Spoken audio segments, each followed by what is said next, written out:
Google वर best home in Nashik type करून थकलात? आता वेळ आहे दीपक बिल्डर्स अँड डेव्हलपर्स यांच्या DBD होम फेस्ट 2025 ला भेट देण्याची। इथे आहे नाशिक मधील प्रोजेक्ट्सचे अनेक पर्याय एकाच छताखाली। 22 सप्टेंबर ते 22 ऑक्टोबर पर्यंत नक्की या आणि बुक करा तुमचं dream home. DBD home fest 2025, 3 lives Govindnagar Nashik. Call 7796 833 833।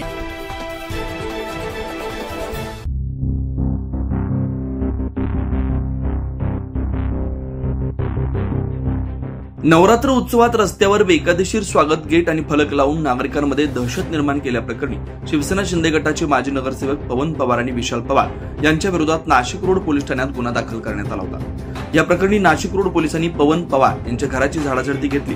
मोठ्या पोलीस फौजफाट्यामुळे परिसरात तणावाचं वातावरण निर्माण झालं। इतकंच नव्हे तर पवार बंधूंच्या एन्काउंटरची अफवा सुद्धा नागरिकांमध्ये पसरली। या धडक कारवाईनंतर नाशिक रोड परिसरातील भाऊ, अण्णा, दादा, बॉस नावाने ओळखले जाणारे अनेक गुन्हेगार शहरातून पलायन केल्याची माहिती पोलिसांनी दिली। 2 दिवसांपूर्वी पवन पवार समर्थकांनी सोशल मीडियावर दहशत निर्माण करणाऱ्या रील्स व्हायरल केल्या होत्या। त्या रील मधील संशयितांचा शोध पोलिसांकडून सुरू आहे।